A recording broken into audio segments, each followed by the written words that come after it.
Olá, sejam bem-vindos a mais uma videoaula do Instituto Monitor.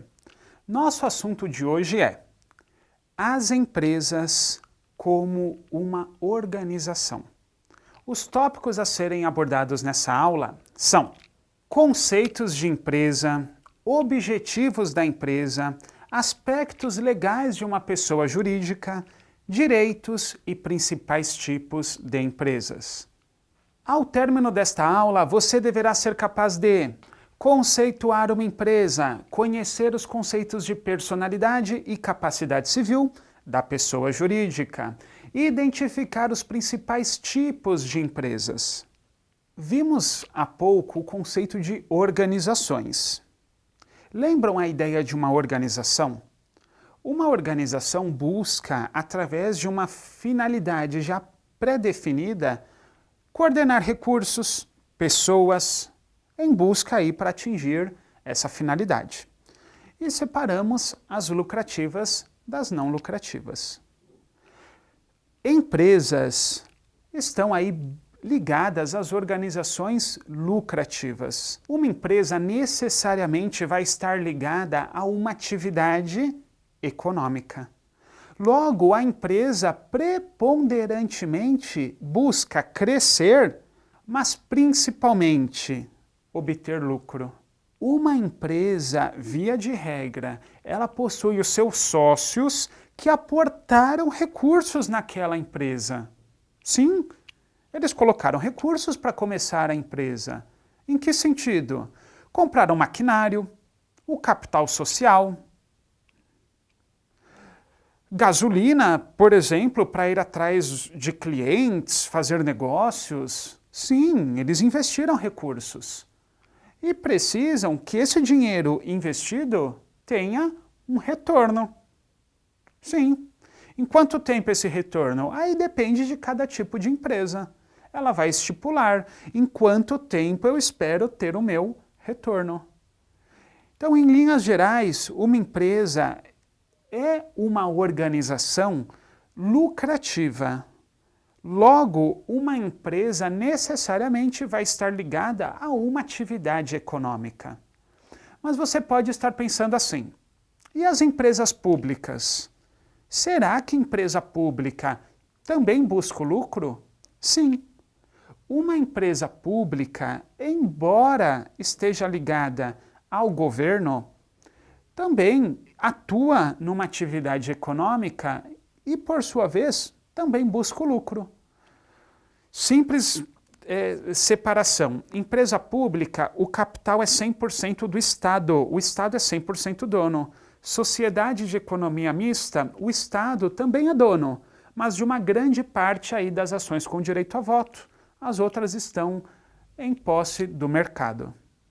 Uma empresa, uma organização lucrativa, e vou além, um país, precisa lidar com alguns fatores em economia, a qual chamamos fatores de produção.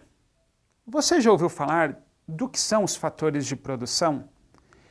Em economia, dizemos que é o fator terra, fator trabalho e fator capital.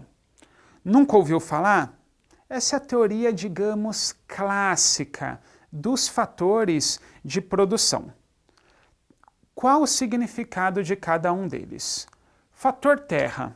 Pensem assim, o meu país possui abundância de matéria-prima, recursos naturais, água, recursos minerais. Pensem em todos os tipos aí de situações que podem envolver o fator terra, que é importante para um país e principalmente para as empresas que naquele país operam.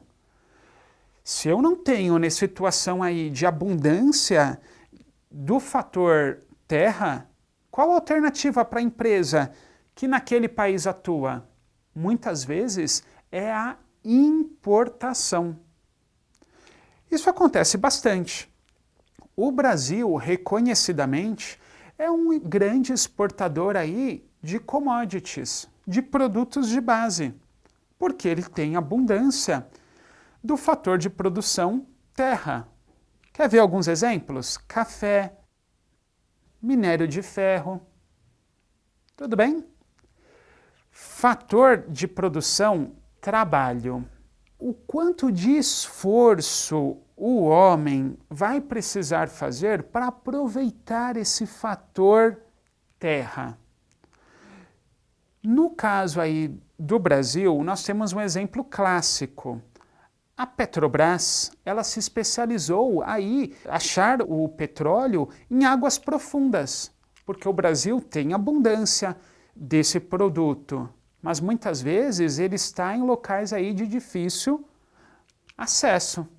Então, o fator de produção trabalho é se eu vou precisar fazer mais ou menos esforço para aproveitar aquele fator terra. Ótimo, mas ainda não acabou. Nós temos o fator capital, que vem a ser a questão de know-how, a questão de conhecimento acumulado, que vai possibilitar eu fazer melhor uso do fator terra e do fator trabalho. Basicamente, uma empresa possui três coisas. Lucrar é o básico, que já comentamos. Crescer, também. A não ser alguns casos específicos de empresas, isso acontece, tá? Existe uma norma que fala a respeito disso, não vamos nos atentar muito aqui. Mas existem empresas que nascem para durar 2 anos, 3 anos. Existem casos, tá? Por exemplo, empreendimentos ligados aí a sociedades de propósito específico, ela foi criada só para aquilo, vai durar 2 anos e pronto, encerra. Mas estamos tratando da regra geral. Então, uma empresa busca lucrar, crescer e perpetuar. Via de regra, é o princípio da continuidade. Uma empresa nasce e busca continuar, crescer, lucrar. Agora vamos tratar um pouco a respeito de aspectos legais que envolvem aí a pessoa jurídica, a pessoa física. Você deve ter observado que colocamos o Código Civil. Ele é uma fonte aí de recurso, uma fonte do direito, que muitos empresários recorrem num momento, por exemplo, de começar uma atividade econômica, de iniciar uma empresa. Então, lá no Código Civil, nós vamos achar coisas do tipo: o que é o contrato social? O que é um estabelecimento comercial? A diferença de personalidade civil para capacidade civil, que vamos tratar daqui a pouco. Tudo bem? Então aproveitem, vejam lá no Código Civil que tem bastante coisa legal.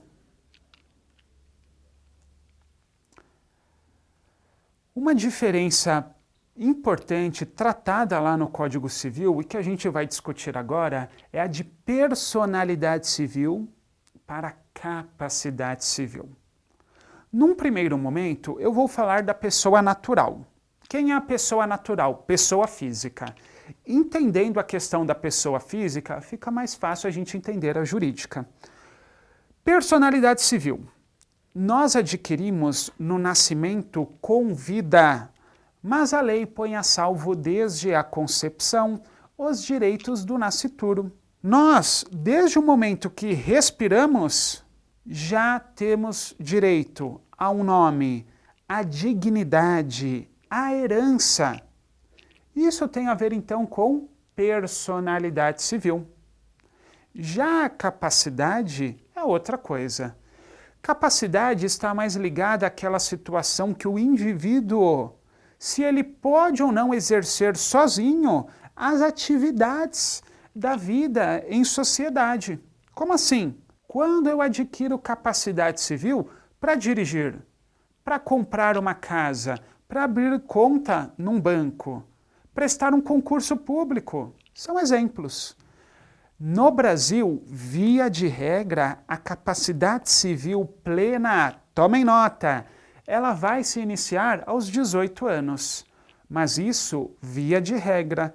Por que via de regra? No Código Civil existem situações que ainda que o cidadão tenha 18 anos completos, ele não adquire a capacidade civil plena, por ser incapaz. Tudo isso em mais detalhes o nosso Código Civil vai tratar. Bom, lá no Código Civil, estamos falando bastante dele, mas é que assim, o Código Civil é a base, pensem nisso, tá? A base para eu iniciar uma empresa, falar sobre negócio, cotas, o que pode ou não pode um empresário. Aqui eu quero trazer para vocês alguns exemplos de sociedade e já emendar o que seria a personalidade civil e a capacidade civil para a pessoa jurídica. Pensem o seguinte, na pessoa física, a personalidade ela vai se iniciar quando? No nascimento com vida, mas a lei põe a salvo desde a concepção os direitos do nascituro. Na pessoa jurídica não. Quando começa a personalidade civil? Quando é registrado o ato constitutivo da pessoa jurídica, no local aí cabível. Por exemplo, o registro de empresas, a JUSESP, é um exemplo. Então, quando a empresa faz o registro lá, pronto, iniciou a personalidade, é uma empresa registrada. E a capacidade? Nem todos que trabalham numa empresa têm capacidade para gerenciá-la, organizá-la, tomar decisões em nome da empresa. Normalmente quem são? São os sócios ou os procuradores, aqueles que detêm poder de decisão aí pela empresa. 4 pontos importantes que lá no Código Civil você encontra. Então vamos lá a esses conceitos. Primeiro, estabelecimento comercial. Via de regra vai ter um CNPJ, Cadastro Nacional de Pessoa Jurídica. Então existe um cadastro dizendo que aquela organização é uma pessoa jurídica, tem personalidade. O que isso importa para nós? Via de regra, o patrimônio da empresa não se confunde com o patrimônio do sócio. Essa é a grande vantagem de eu ter uma personalidade civil para a pessoa jurídica. Eu separo o patrimônio de um para o outro. Mas eu preciso de um registro, dizendo quem são os sócios, quem administra, quem não administra. Esse registro vai estar no contrato social, que vai dizer quem é o empresário, aquele que responde pela empresa. Trouxe para vocês 2 dicas de leitura a respeito de 2 leis.